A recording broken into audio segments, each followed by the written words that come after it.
Hello, Milosh gamers, and welcome to Weekly Quest number 9. I know you are very much liking our show, so make sure to watch it, first of all, please. Thank you. And share and subscribe. We are here to give you the weekly news.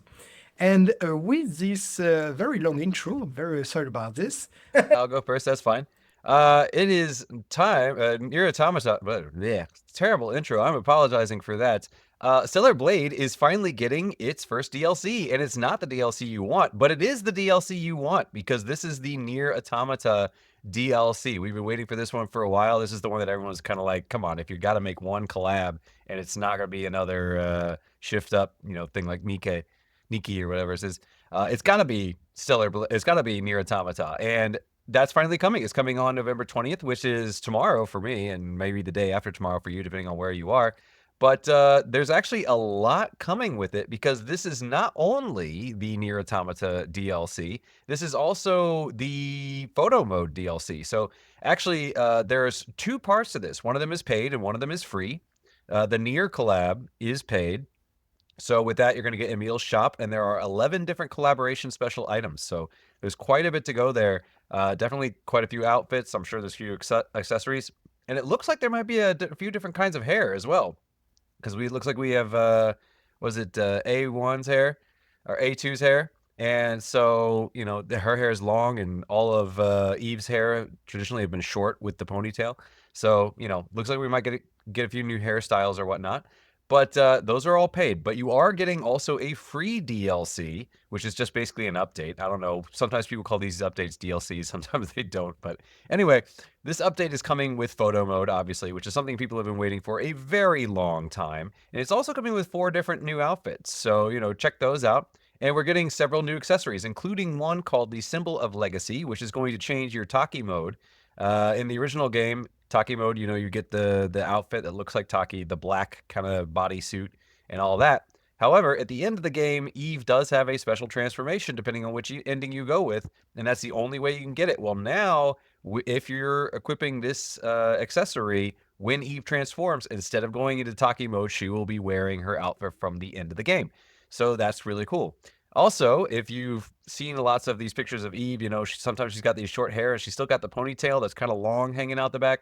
Some people didn't like that, and Shift Up listened. So there is actually going to now be a no ponytail option. So if you want Eve to sport just strictly short hair, you can do that. If you want just the bob. You're also going to be able to select your music at base camp. Usually when you went to the base camps, they would have maybe 3 or 4 songs that you kind of cycle through, and they're just kind of the default base camp music. Now it's basically just a jukebox where you can listen to a whole bunch of songs, and you can pick whichever one you want. So I'm not sure if all the songs in the game are there. It does sound like they are all there. I'm not sure how you're going to unlock them, if they're going to be unlocked from the beginning. I would assume not. I'm assuming you would unlock them as you go, but you're going to be able to access any music you want from the base camps. And it's also adding lip sync support for 6 additional languages, those being French, Spanish, Latin American, Spanish, Italian, German, and Portuguese.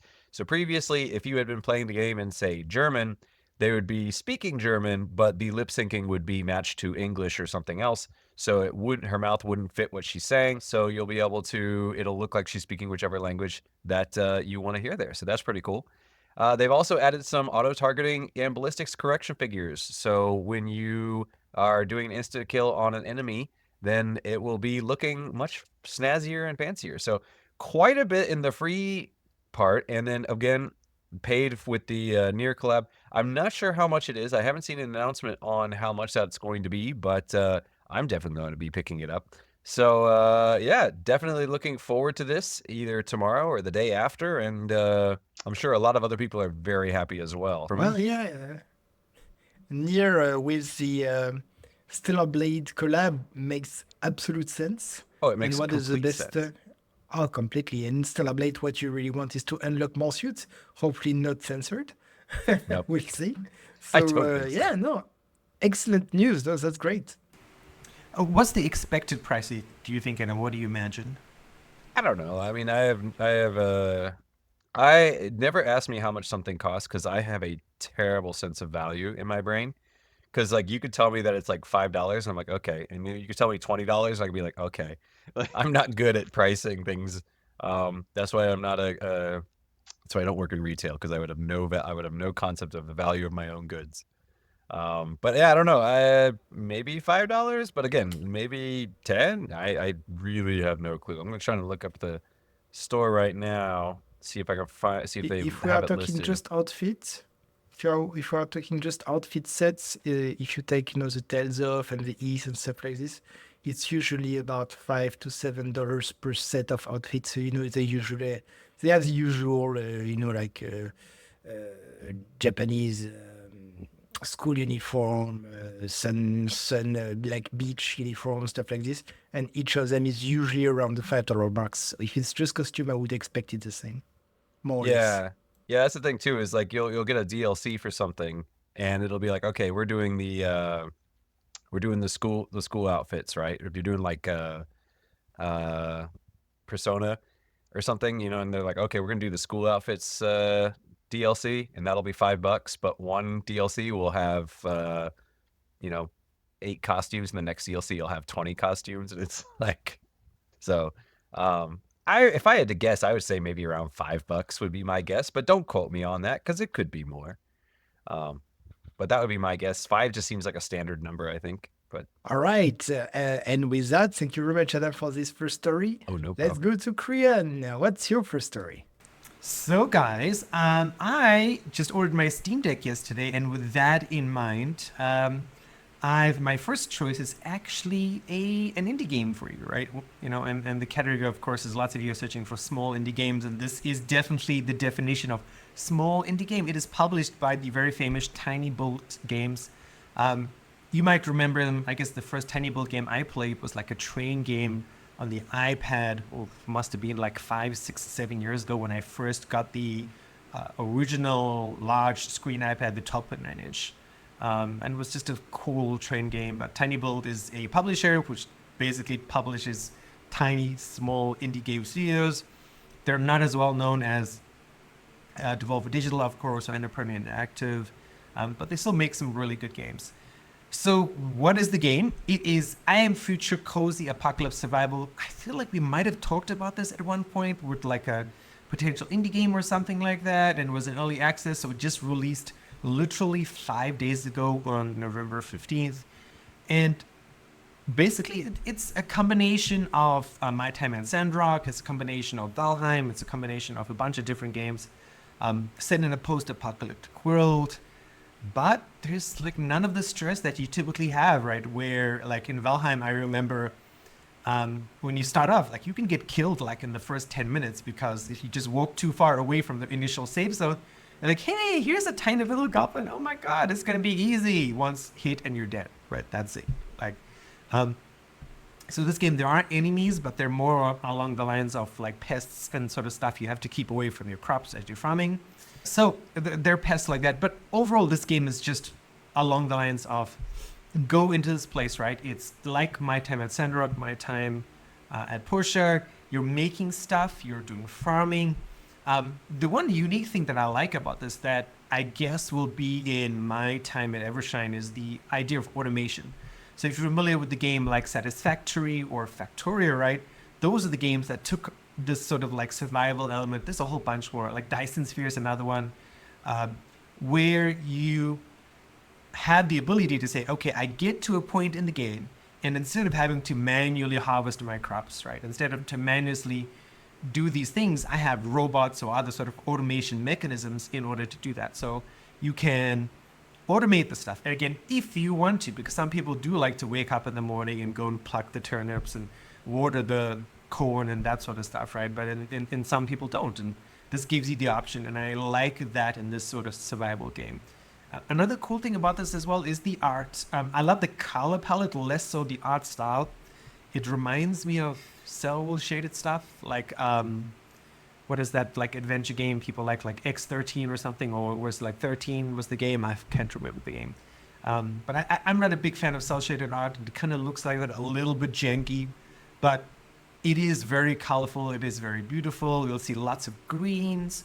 You'll see sort of like a positive post-apocalyptic world, for lack of a better word. That being said, right, so this game does look really wonderful. It is also at a cheap price. It's about $10 at the moment, depending where you're looking. So maybe 10 to 15 if you're on the US store. It is Steam Deck verified as well, which is one of the reasons I was looking at this. So what that means is this reminds me of a conversation Adam and I had with our cohort, ours Nicole, who was playing Project Hospital at the time on the Switch. And the problem she had was like the text is so tiny. And if you're somebody who's considering a device, right, one of the things about Steam Deck verified on the Steam store, it says like, yes, you can read the text in this game, which is wonderful. Especially if you're like me, who I've realized while I have a big TV and I can game in front of it, I don't like sitting in front of the TV. And the TV, sitting in front of the TV and sitting in front of a monitor is pretty much the same feeling. I want to sit on my nice comfy chair or the sofa or in bed and play my games. So you do want text to be legible. So yeah, that is it. Another potential Steam Deck game. I'll be talking more about these as we go in the future. My Steam Deck will arrive in about 2 weeks or so. Let me know what you think. Are you excited? Are you looking forward to like a non-stressful game? Because I'm looking forward to that. Yeah, Adam, you looks think good. you're gonna play that? You think you're gonna play that? Or Me? try it? Yeah, Yeah. probably not, but it seems like the kind of game I would enjoy. The only reason not is just because, I already have so many other games that I'm looking forward to that adding another one to the backlog is just kind of like, will I ever get to it? I don't know. Maybe in my 80s or so. But no, probably not. But it does look like the kind of game I would enjoy. I'm kind of wondering if the reason they went with the name I Am Future is a reference to I Am Legend, which is another post-apocalyptic story. So I don't know if that's supposed to be Great a movie subtle too. nod or... Yeah, it's pretty good. I Am Legend 2 is supposed to come out in cinema too as well. Oh, I was talking about the book and the original Vincent Price movie, Oh. but yes. Fair enough. But yeah, there is the Will Smith one. Yeah. Mm-hmm. And with this, I'm gonna talk about my first story, which we're gonna try to make it a bit interactive. So if you're watching this on the channel, we are talking. So of course, Christmas is coming. Of course, like Black Friday, Cyber Monday, etc. is coming. So everything is gonna be way cheaper hardware-wise, right? And so it would be if you were maybe in a PS5 Pro, what would be the game which really benefits, from a PS5 Pro? Because there's not really many games where you would really see a good improvement on it. So I checked and I found on a certain website, no cheating allowed, right? A list of the top 5 games which would, according to them, of course, and I never played one of them, I know Adam played at least 2 of them, would benefit the most, from the upgrade, the graphical update of the PS5 Pro. So right now, I encourage you to, put the pause button, do your little checklist, right? Play with us. And you can do it in the chat right now if you're looking at us live. So guys, top five PS5 games which would benefit the most from the graphical upgrade of a PS5 Pro. As a tip, Adam played 2 of them, and I think one of them fairly recently. Which one do you think? I mean, I know because I looked up all the pictures already. And one was Oh, already dang. displayed on the screen. So if they've been watching, they already know one of them. All right, so since Okay, so I you don't can know, go- I'll guess. Ghost of Tsushima has to be one. No. No, son of a. All right, Horizon Forbidden West. No. What? There's already a remake coming from this one. Well, he said Okay. Forbidden West. He said the new one. Oh yeah, Forbidden West. Yeah, sorry, but still, no. No, so still I'm sure no. it will, but it hasn't. Try been to mentioned. think of 2 that Adam Adam recently played. That's like a big game. Hasn't played And this streamed. year. this year. Streamed this year. Adam streams a lot. I mean, I stream a lot, but I haven't streamed that many games. I So don't think. none of this Halloween game, right? But No, no. I think no, something you I'm played trying right to think, before. like, Slitterhead's what? not going to get a upgrade. Final Fantasy VII Rebirth. Number 1. With this, I didn't know, but maybe Adam will confirm. On this one, it says that one major issue is that people noticed is that there's a strange blurriness apparently, which is evident when you're roaming the open world. I haven't played this one, so is that something you confirm? So bad. Yeah, So if you bad, play okay. if you play in 4K, it's 30 frames per second, and it's just 30 frames per second. It's a little blurry, but for whatever reason, if you did it in performance mode, it would jump down to 1080p, which makes the screen blurry anyway, but then it just like blurred it way more. It was so weird. It's so bad. So I ended So up the playing in PS 4K. Yeah, and the PS5 Pro version is supposed to iron out this issue. I'm gonna give you the top 5 for free, right? Because Adam just talked about it. Adam, if you will. Stellar Blade. Stellar Blade, just to see Eve in her costume in even higher definition. That's all the words you need for a PS5 Pro. So we have 2 of them. Out of the 5, one of them I actually don't know at all, so I'm gonna go out with it. It's called Until Dawn. I have no clue about this game. So do you guys know that Until Dawn? I've played Until Dawn. Yes. I Or have was it played good? all but one of these games. I mean, one of them I didn't play the newest version of it, but I've played Until Dawn. So, but then actually but I played Until Dawn on the PS4, and this is Until Dawn Remake, which is just an updated version of it, similar to what we're getting with the Horizon Zero Dawn remake. But yeah, I did play the original Until Dawn. It's the kind of game like Detroit Become Human or Heavy Rain. It's one of these Oh, fair where enough. it's more like an interactive movie in a sense. Like you're not controlling the characters as much as you are making decisions throughout the story. And then the characters will carry on with, depending on whatever decisions you made, and certain characters will live and certain characters will die. And yeah, so it's kind of like if you remember way back in the day, we had those, create your own adventure books or read your own adventure books. Did you guys read those? Where Yeah, it's like, okay, absolutely. you hear something outside? Do you open the door or do you leave the door shut? If you open the door, go to page 35. If you I leave the love door Choose shut, Your go to Own page Adventure. 76. That was That's what they're awesome. called. Choose your own adventures. Yes, it's a lot like that. It's basically a video game version of that. In French was a book where you are the hero in French. All right, so with this we have 1, 4, and 5. We missed top 2 and 3. Then I'm gonna give you a little tip for number 2. It's a horror game. I would have thought it would be Alan Wake, but no, Silent it is Hill not. 2. Exactly, remake. Number 2. So I had a note on this one as well. Apparently, it was suffering from several technical issues, especially the constant shimmering and odd light effect, which can be seen indoors. You played this one, Adam, as well? I have not. Silent I Hill? played the Or not original. yet? I played the Yes, original the Silent original. Hill too. I haven't played remake, so So I would apparently like there's some to. problem on lightning. Yeah, apparently some lightning problem which should be fixed on the PS5 Pro version. And of course, because you are buying a Pro, you can expect all these little issues to be gone. So last one, number 3, and I'm absolutely sure that that's not a Korean game. But when you think of the top 5 game, all console, all PC in the past 5 years, I imagine, it's a series. It has at least 3 games and it came out. It's about mythology, some big bald guy fighting Greek gods with a young lad. Not sure if his son, actually. I don't think so. Maybe it's his son. Is it? It's his son. You know? Atreus It is is his son, son. yeah. I want to play that game, Uh, actually. I have one of them, but I just haven't started. So I guess you guessed it. Yeah, I've got a war. God of War Ragnarok. So on this one, apparently it says that when you are playing it in, how do you call it? In performance mode, right? Apparently it would struggle as soon as you have too many enemies. You have sudden maybe drop of FPS and, frame drops, quality textures, the textures start looking bad and all on PS. Even sure what they say about it. But, if you have it on PS5 Pro, it's gonna look fancy. So yeah, that's the top 5 from Game Rant that I took my info from.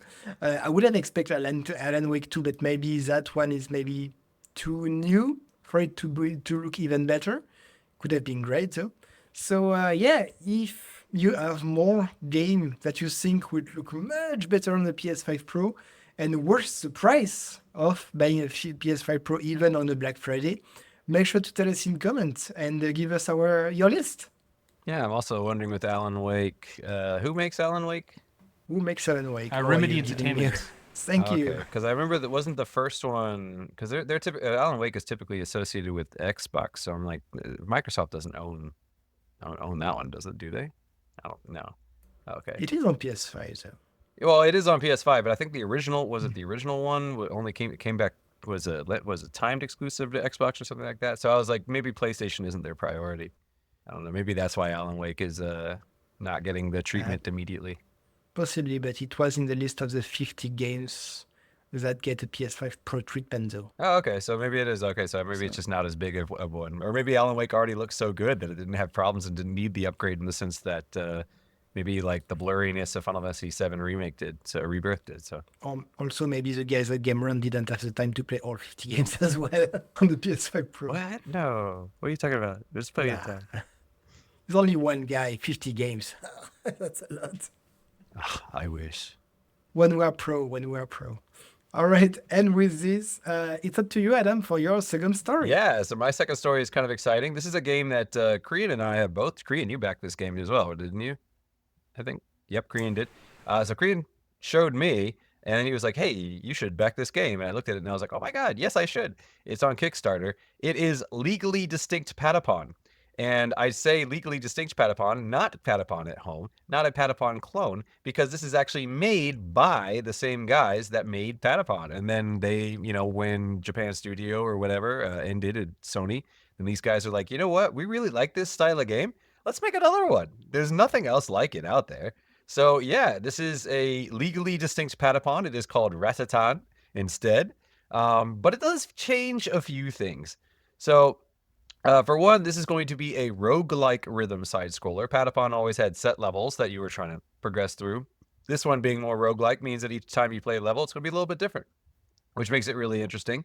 And it's going to give it a lot more replay value, because I think for these style of games, if you have something that's a little more roguelike, it does have a little more replay value, because you're not just doing the same things over and over and over again. You're kind of like, oh, okay, what am I going to see this time?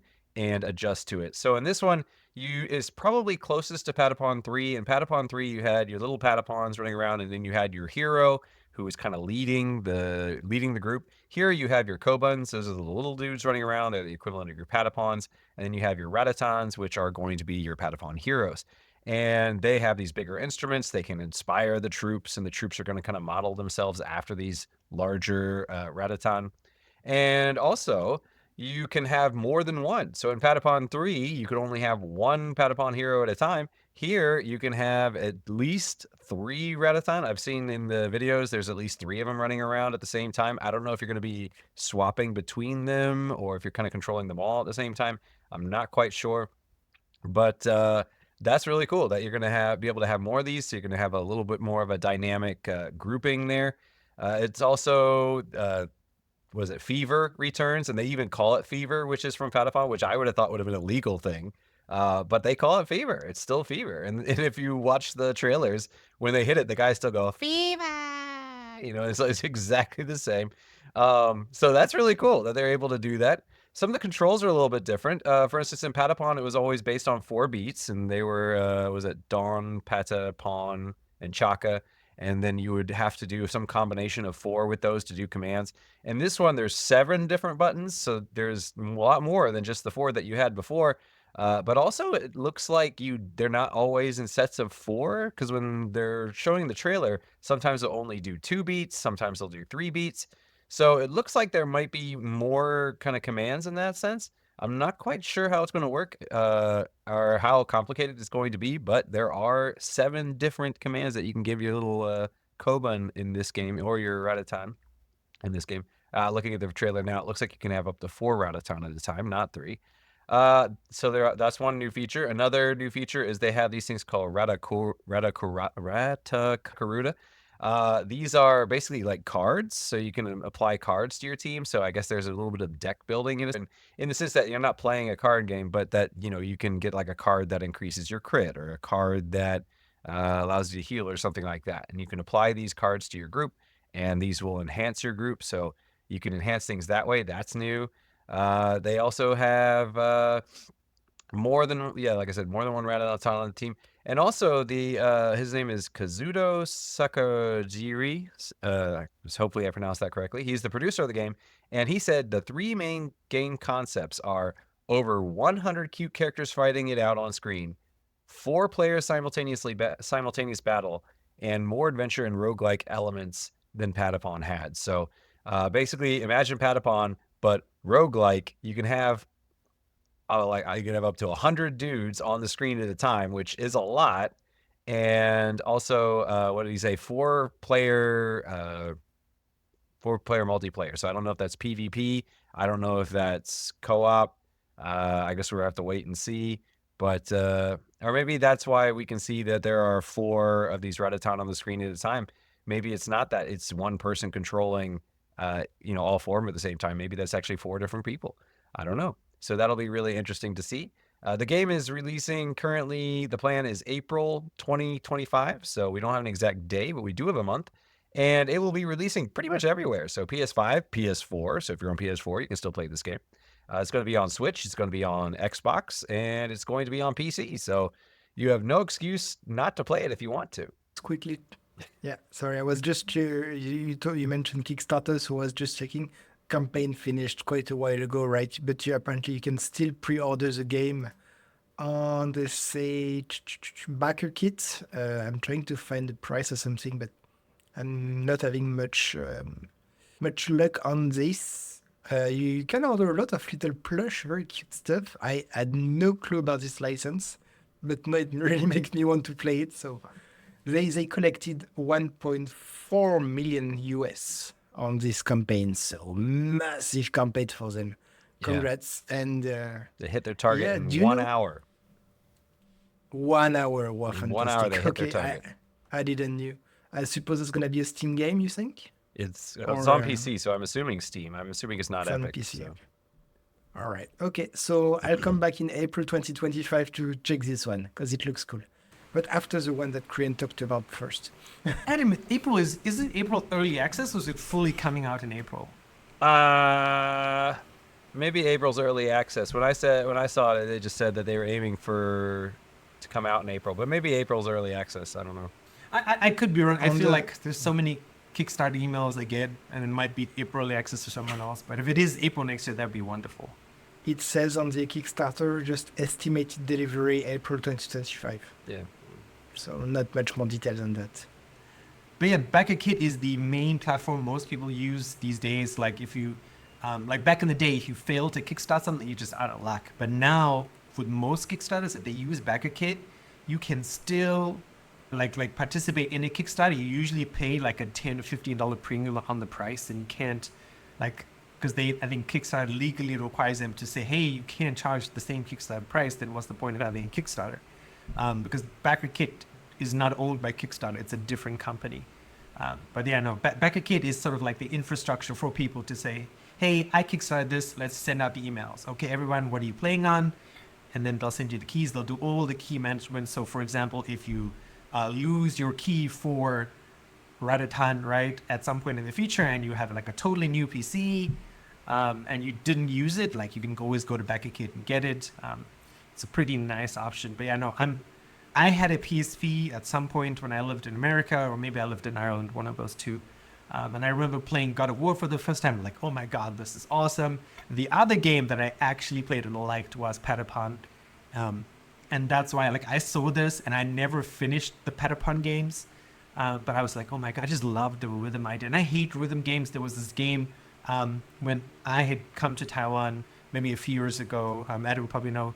A lot of kids were playing it called Cyverse or something like that. And I'm like, oh my God, like I hate rhythm games. Like they're just like weird. Guitar Hero was fun because you had the physical guitar versus playing and tapping places on your phone is like, no. But Patapon was like combat and rhythm, and it was just so catchy. Like it'd be in your sleep, it'd be like Patapon.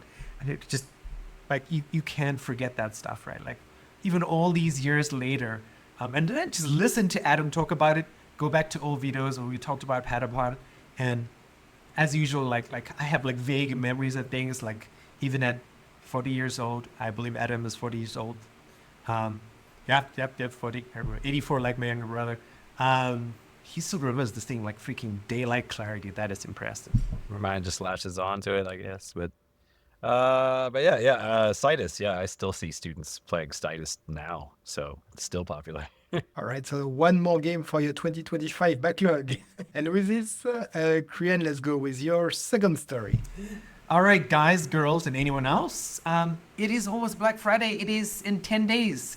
November, I want to say April for some reason. November 29 of this year. Don't forget, there are some deals that are early, which are actually cheaper than the actual day. There's also the following Monday, Cyber Monday. If you're not familiar with those terms, I definitely suggest you look them up. That being said, you might be thinking, okay, now's the time to buy a new computer. Depending where you live, you're like, yeah, I want to buy a new computer. They might not be the best Black Friday deals, but as usual, right, I'm going to be plugging Amazon because Amazon is available in a lot of countries, something like 160 countries out of the 200 and something countries in the world these days. So before I start talking about these pieces, I want to say you want to buy from someone that is very notable. The two people that I will mention are Power and iBuyPower. Again, these are American companies. They're like so old. I remember them from when I lived in Massachusetts 20 years ago. So they're established. The second thing I want you to be sort of wary of is I can buy these PCs from the US, right? We do have Amazon in Japan that ships to Taiwan, and Amazon in the US that ships to Taiwan. You have to check out what is their local warranty prices, because of course iBuyPower and CyberPower PC don't exist in Taiwan, but Amazon requires sellers to have certain rules, like saying, hey, my PC is broken. Can I ship it back to the States? And yes, you can. So that is going to be costly though, so you have to keep that in mind. That being said, prices have gone up, right? They're no longer, the last time I made one of these videos, they're no longer as cheap as what they used to be. So keep that in mind. Like my low price point PC is $1,100. So keep that in mind. So moving on to my first PC, it is the Power PC. Again, it has a really nice CPU. It is one generation below. It is an 8700. So right now, AMD is on a 9000 series CPU. It has a mid-range graphics card, a 4060 Ti, 8 gigabytes. Something to remember with that, 8 gigabytes of RAM is the bare minimum you need for 4K resolutions for a lot of games. So there's that. Windows 11 Home also not good, but again, if you're a regular user, it's good enough. 16 gigabytes of RAM, also good, but again, the sweet spot for gamers is 32. But I mean, the wonderful thing about buying a big PC as opposed to buying a laptop or buying a Steam Deck is that you can upgrade the RAM. You can put your $1,100 down now and then later on get another 16 gigabytes of RAM. So this is a great bare bones PC. If you look at the picture, right, it does look wonderful. You've got your liquid cooler, you've got your fans on the bottom. You can add fans on the top as well to increase the circulation. A great Star PC that's going to be playing everything in at least 1080p. That being said, there are going to be a lot of games, not a lot, like about 50% of games that you will not be able to play at 4K and run them very smooth or high quality settings, whatever you want to call it. All right, let's move on to the mid-range PC. The mid-range PC is from iBuyPower. It is the Y60. It is $1,900, so a good step up. The good thing I will say about this is that the main differentiator is it is running an RTX 4070. So what I tell people is I just literally went to on Sunday with a friend of mine, and I said he needed to buy a new PC. I'm like, you want to go for a 4070 because if you're buying a graphics card, if you would go mid-range doesn't tend to last you in terms of resolution and graphics fidelity more than 2 to 3 years. But if you're going to buy not high-end like a 4090, which is like a $2,000 graphics cards, but like just below high-end like a 4070, 4080, 4090, or I should say 4070, 4080, it will be fine. It'll last you 5 years. You'll be able to play most things at 4K right up until that 5-year mark. So like right up until 2029 almost. And everything else is pretty much the same. It does come with 32 gigabytes of RAM, which is better. CPU is one series below those, so it's a 7900X, but 7900X is a good CPU. So that's actually a really good deal. It's probably the thing I would suggest for most people. It has a nice case as well, better case than the other one. And my last choice, let's go with the high-end PC. And this is taking a little bit of time to load. So the high-end PC is a Skytech Blaze gaming PC, $2,500. It comes with a 7800X 3D, RTX 4070 as well. Comes with 32 gigabytes of RAM, Windows 11 Home. It comes with a nice gold level power supply. So again, this is a much bigger case. hence the shipping and customs fees if you're shipping to Taiwan. But yeah, I mean, generally speaking, right, if you're living in a hot country, you don't want a mid-tower, you want a large case, because hot temperatures are not good for electronic components. If you're like Antoine or you live in Canada and it's cold for like 9 months out the year, you're fine. You don't need a big case. You can even get one of those little tiny mini ITX PCs. But yeah, these are my 3 choices. Again, what I've told the guys before is like, the next PC I buy will be buying from one of these places, or I'll just do what Adam did, which is just go to the store here in Taiwan and say, hey, these are the things I want, build it for me, and then they will build it. And then within 1 year, they'll fix whatever goes wrong for free. If it's longer than a year, they'll still fix it. They'll just charge you to replace stuff. But you just that's the beautiful thing of fu is the Chinese word. There's no really customer service is just really the wrong word in English. But fu in Chinese is just that's just it, right? There's no service fee or labor fees or taxes like that. Go to the store here in Taiwan. Drop your PC up hey man, I don't know what the hell's happening. And they're like, yeah, sure, we'll fix it for you. And they'll call you a few days later yep, we replaced this and this and this. Are you okay? Yep, okay. Go there, pay the money, come back to your house. Windows 11 is already in. They're reformatted, reinstalled. Wonderful. So you live in a country like that, that might also be an option. But if you don't, buying a ready-made PC is definitely a good choice. It's not, middle-aged gamers, we're too busy to build PCs anymore, to be honest. And those are the 3 choices. Again, those are just my 3 choices. You might have your own. You might have other places in the country that you live in. If you do, let me know. I know last time we did a hardware video, people were very vocal about my choices, so I'm looking forward to that.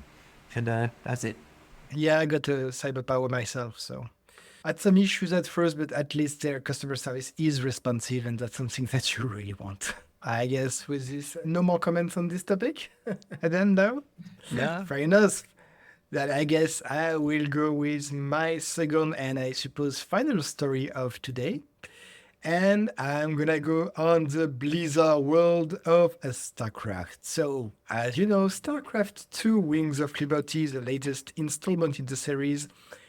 Yes, it's from 2010. Sounds older, and yet you see StarCraft 1 and 2 on every esports stage, which makes you think, why they never did StarCraft 3, right? Which Blizzard answered, that's very easy, because one microtransaction from World of Warcraft paid more than the entire StarCraft 2 series. I was like, okay, that's a good argument. And why am I talking about StarCraft? It's because they dropped, sensational website will say, oh, by mistake, it was leaked. I don't believe it. I think it was very much wanted. But they made they requested an ERSB, Jesus, how do you call this? ESRB rating for a StarCraft game. And that's basically all we know, apart from the fact that it's a teen rating for animated blood and gore and strong language. And also the fact that I was looking at the rumors, right? And also, yes, in the Blizzard recruiting, they were hiring for developers for an unannounced open world shooter. So, open world shooter, animated blood and gore, that could fit. So basically now the rumors would be, oh, does it mean that we're going to get a StarCraft shooter? Which, considering the success of Space Marine 2, could work because of course, and I'm going to piss off a lot of people, but StarCraft being entirely, of course, copied from Warhammer, which is, of course, was copied from Dune, right? Nobody invented anything, right? So that would make them, of course, go this way, and that would be great to have a StarCraft. Actually, that'd be great. That'd be nice of a StarCraft shooter, because I always love to shoot as some Protoss, which would be Warhammer Eldars, or some Zerg, which would be the Tyrannids, but we just got them on Space Marine 2, so that would be unlikely, or that would be weird, to have a StarCraft shooter shooting at Zergs, because that would be a blatant copy of Space Marine 2, right? That'd be weird, but why not? So we know it's in development, and we'll see where it goes to. But two things. First of all, StarCraft is an RTS in everybody's mind, and it is a legend of RTS. So for me, it would be very weird to have another StarCraft which is not an RTS. But why not? Because RTS is clearly not the kind of games which sell these days. I don't know when you guys played an RTS last, but could be a few years ago at least. And also, second thing is that yes, it's ground. We have rumors about StarCraft 3. I love it. Remember that two StarCraft game, non-RTS StarCraft game, were developed and cancelled. There was StarCraft Ghost, which was very anticipated at the time. That's starting to get little old, but it was a stealth shooter. It was delayed multiple times and shelved in 2006. Yes, it's a little old. And after there was StarCraft Ares, or Ares, I don't know how you say it in English, Ares, which started development in 2017 and was shelved in 2019. So you see, that's not the first time they are trying to go back with the StarCraft IP, because it's a very powerful IP. Everybody loves this IP. Games Workshop just can't wait to sue them for copying Warhammer. Of course. And I'm sure that Blizzard, now backed by Microsoft lawyer, is ready for that. So maybe that's why, like they were waiting for Microsoft to buy them to restart development on a new StarCraft game. I don't know. Tell me, do you believe the rumors? Do you think a new StarCraft game is coming? How long has it been in development? Is it something for next year, for in 3 years, in 5 years? Will it be shelved and we can say goodbye to StarCraft for another 10 years? I don't know. To be honest, I would have loved to have another RTS, because if you have never played the StarCraft other than just on eSport, you can have it in excellent quality on the Blizzard launch, the Battle.net, right, platform. And honestly recommend for you to play, because yes, it's a 2010 game, so it's very old. I played it last year, and it really doesn't feel that old. It's all the cinematics were revamped. It's beautiful. It's a really good game. Your humans are wearing Space Marine battle suits. So yes, of course, it's a very good game, and I recommend that if you are at least a little bit interested in the rumors, for you to at least play StarCraft 2.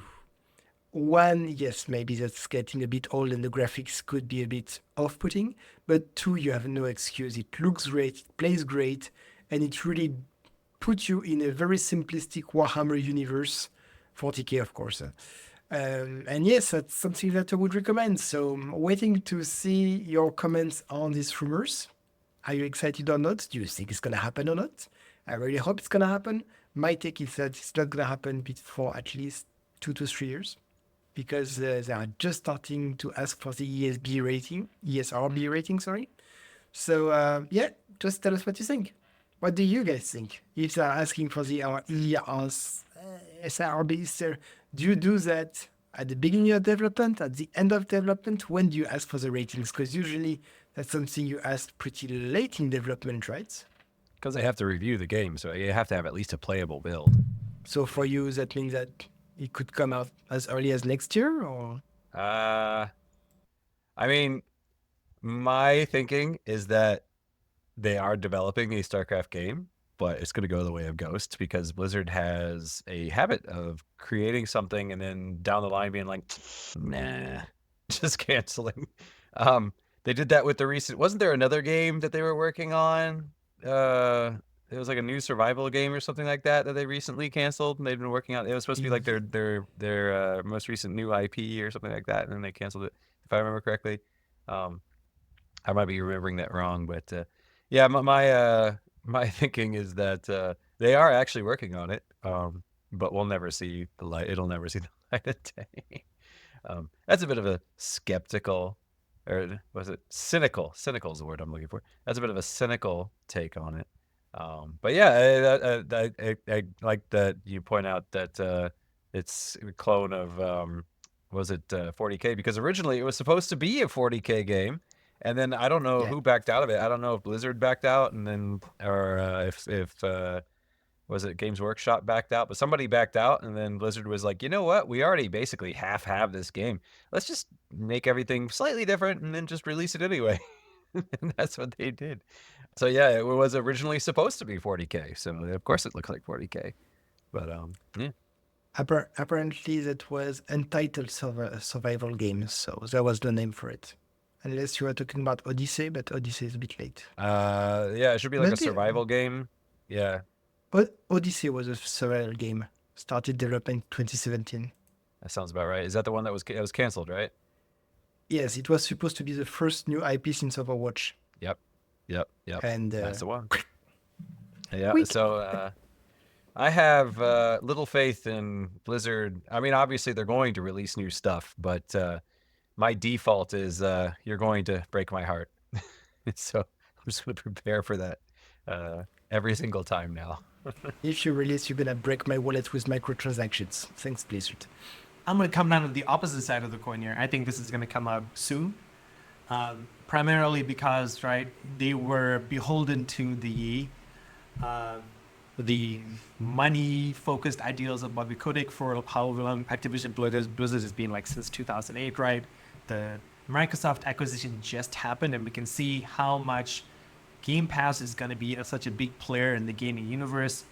Look at Netflix, right? Netflix's last quarter earnings beat expectations, especially with subscriber growth. And that is what Microsoft's long-term plan is, right? Microsoft's long-term plan is not going to be 5 years. It's going to be in 10 years. Game Pass is going to have 100 and something, well, Netflix is more than like 200 million subscribers. And everyone's going to be paying whatever your Netflix price is now. Mine is $15, I think, is how much I pay for Netflix right now. I can't remember.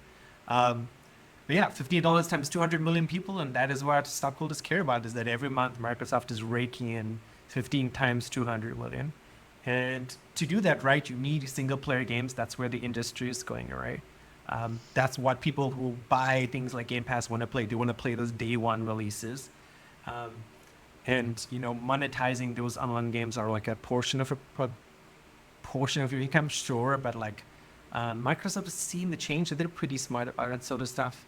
So I can see Blizzard, Activision pushing out more games, even if it's not this big money-making machine that like Overwatch was back in the day, or like League of Legends is, right? Like, I mean, this goes down to like the Arcane season 2, right? $250 million to make 18 episodes, right? Like, and lots of people were complaining about that. But at the end of the day, right, that $250 million is just a huge freaking advertisement for League of Legends or stuff. And I mean, the company will make it up, no problem.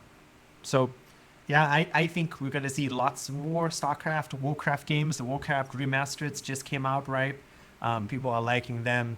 I want to get Antoine's opinion on those at some point, because he did not like number 3, if I'm not mistaken, or the remaster of number 3. It had issues for him, but I really want to play 1 and 2 again.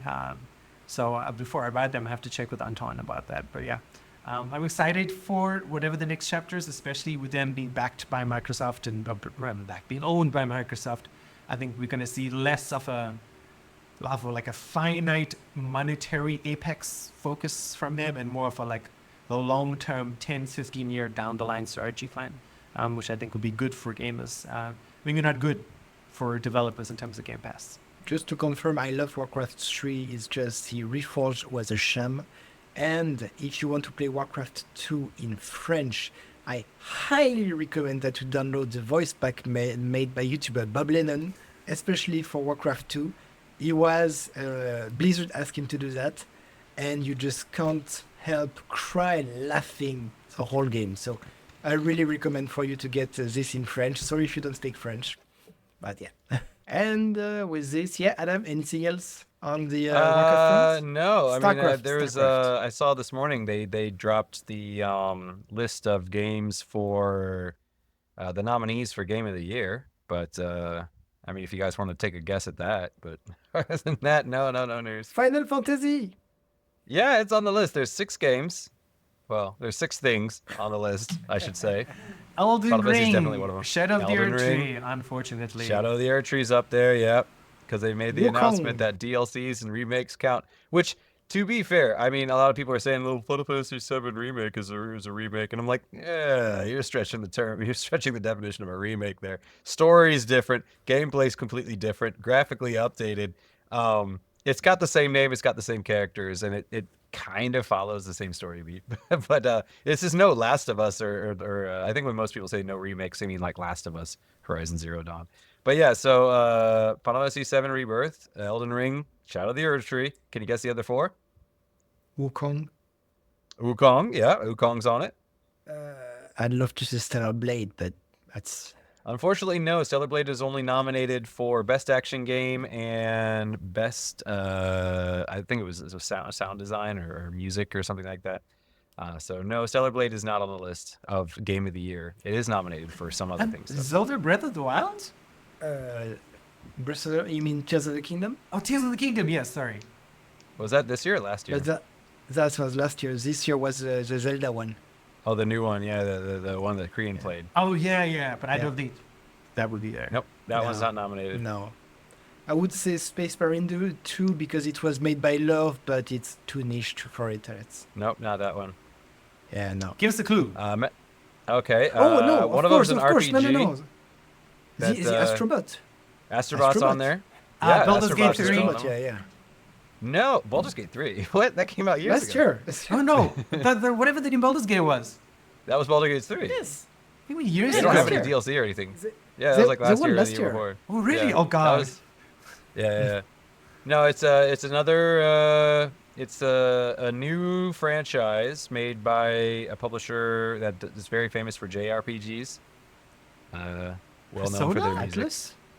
It's Oh, it's- the same people, but they're Atlas, they didn't make a Persona. Metaphor? Yeah, Metaphor referred to. Metaphor Refantasio. Yeah. Yeah, that's number 5. And the last one, I have not heard of this game, and everybody I've seen online is like, what is this game? Nobody's heard of this game. It's called. Oh, the and card it game, is- dude, that is super It's The famous. card game, yeah. Is it? Yeah. Okay, because I Fantastic. had never heard of it, and then like I'm seeing a lot of other people online like, what is this? I've never heard of this, so I don't know. We've all It's been great living in a game, bubble. but it's card game. That Yeah, is, it's like a You card can't game. put that as game of the year. I mean, that is like the No most way. like that card game has more reviews than a lot of like RPGs do on their Steam reviews. Like something like 70,000 Steam reviews. Okay, yeah, they said It's a great game. it's a poker roguelike. Yep.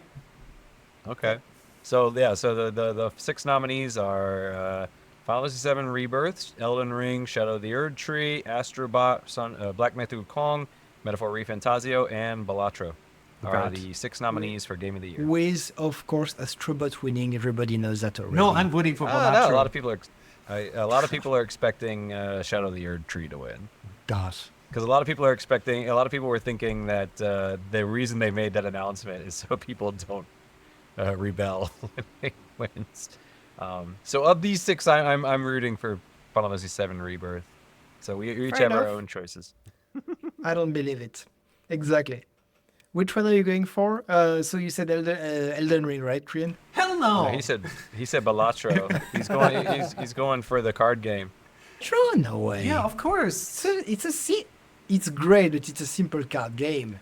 You can't compare it to it a is- triple game. It's not even a triple game. It is the I mean, most. It's more famous than literally every. It's more famous than Hearthstone. It's more It's famous. fun, but But I mean, it's the most well-reviewed game across all platforms. Most well-bored. It's better than literally any other card game that has existed. I can't believe it. Yeah. Honestly, I can't believe it. But I would be pleasantly surprised, to be honest. I That would is at be least an pleasantly accessible surprised. game, unlike freaking Elden Ring. Astrobot. It's kids But friendly. Astrobot it's is a only great on gameplay. PS5. It shouldn't be Game of the Year. for Astrobot is only on PS5. That's like true. Game of the Year, I might be this. It should be like the game that everybody can play, right? And Astrobot is. I wouldn't be Final stopped by Fantasy that. VII I'm Rebirth is pretty the sure. same thing Yeah. currently. It will Same be on issue as PC, but last it's year. not yet. You have exclusives, you have remakes, you have we Like can do a Adam special said show about online, this right? at the Like end. this is a game list for the critics, not for the people. True. Exactly. All right. Well, with this, that was a great last topic. Guys, do you have anything to add? Is there anything you are playing these days? Yeah, I'm playing Persona 5 Strikers. Strikers, all right. Finally. I remember you played Tactics. What is Strikers? Honestly, I don't. Strikers I don't is think I know it's a bit more like a Dynasty Warriors. It's not really, but you know, you're like, so it's like an action version of Persona. Yeah, the Hyrule Warriors of Zelda, I suppose. Something like Yeah, this. kind of like that. Yeah. Like a Muso. Yeah, okay. Yep. So then once I have that, then I will. If I want to do the Persona 5 sweep, I still need to do their fighting game, and I still need to do their rhythm game. I don't know. I'll probably How skip many both of those. Persona 5 games there There's is so there? many Persona 5 games. I'm probably going to end it crazy. after Strikers, but All right, but Korean, did you I'm not try very this far. either? But I am enjoying it. So That's I'm great. playing Dragon Age Inquisition because I Oh, personally decided on like a little challenge, which is I'm not going to buy the game for 1 year, which is why I did not buy Veilguard, and I just want to play through my backlog. So whether that can actually happen, it's working out so far because I'm really like Inquisition. After the fourth time we're trying it, it's pretty fun. It is still kind of slow to level up, but I realized just the way I was approaching leveling up was not like a Diablo or something, right? Like, so yeah, no, super fun game. If you don't want to play Veilguard just yet, yeah, Inquisition is there, and I think most people got the Ultimate Game of the Year edition for free last year from Epic Games at the PayPal. you said you wouldn't buy a game for a year. Does that include the games where your brothers are gonna come and say, "Hey, this one looks super cool. Let's play all together"? Does it? Son Is of it a, oh my included god, in yes, your- I literally already broke it because my older brother was on vacation and my younger brother was like, what are we gonna play? He's like, yeah, let's play Generation Zero, the Swedish game. I'm like, oh yeah, and I just bought it, but I didn't fudge. No, let's say multiplayer with your family does not count. No. No, I'm gonna no, do that this doesn't again. count. It's gotta be like because I really want to do this challenge. No buying a game for a year. So I'm gonna have to think. I have to Starting today. No. Because I know, like Generation Zero is only about 30 hours. So we'll have adult probably want to play something else. But no, yeah, I have to find like when just my don't count. I mean, if it's multiplayer and you're playing with family, that's different, right? No, These no, are no, games but for I- Korean. I want to go 365 days without buying a single game. So it All right. Steam should have. Yeah. Steam should have these little medals, like when you don't drink for 5 years or something like this. You have your little tokens. like Alcoholics Anonymous, Gamers Anonymous. Wow, you did it! You cleared your backlog. But I don't say imagine that'd be like great content. No game for 1 year challenge. It's day 261. Oh my god. You got like a big Skyrim is scraggly out. beard. I really want to play it, but I can't.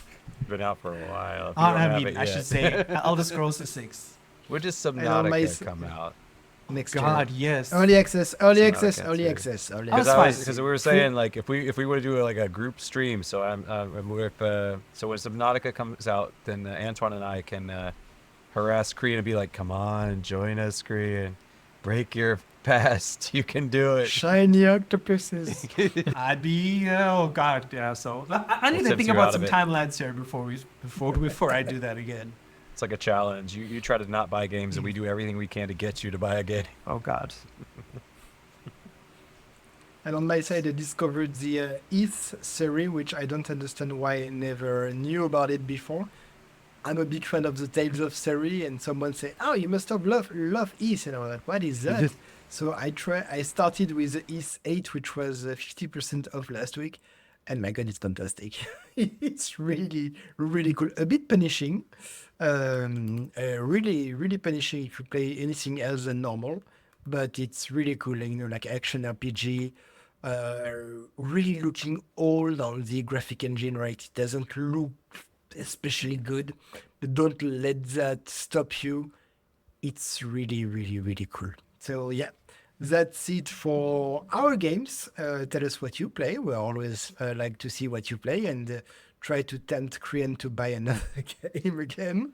When he does this challenge, you know that we're gonna be, "Oh, Korean, this game is so grand. You should try and look at the trailer and play the demo." And we're gonna be all over that. And with this, well, thanks a lot for watching our show tonight. And we say see you next week on Weekly Quest 10. Again, if you like that content, please share, subscribe. Don't forget that Adam did some fantastic monthly videos, which for some reason didn't really share across the board. So take a look. Tell us if you like it and share it, because Adam really did a lot of really great content and would love to share it. Thank you very much. Have a good night and see you next week. Bye. Bye.